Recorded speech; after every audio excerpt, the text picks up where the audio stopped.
Ang taong matuwid, gumawa ng masama at gumawa ng kasuklam-suklam na gawain.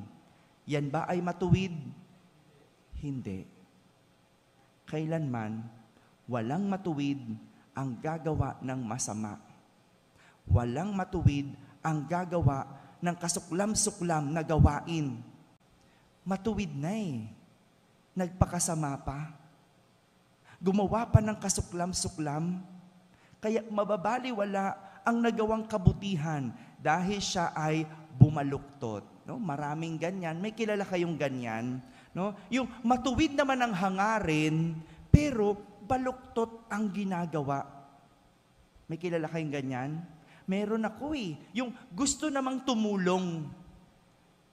Tumutulong. No? Sa sobrang gusto pa nga pagtulong, tumatakbo pa nga. Pero tumutulong, nagnanakaw naman. Wala kayong kilala? Biglang ngayon, meron na kayong kilala. Kanina, hindi kayo makaimik. Yan ang sinasabi ko sa inyo, kaya kayo naloloko Yan! Ganyan! May mga ganyan.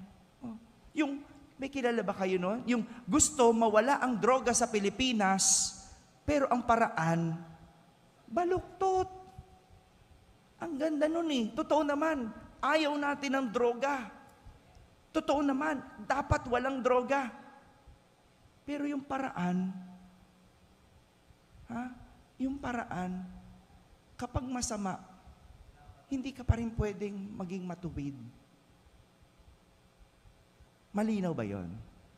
May kilala kayong ganon? Iboboto nyo pa din.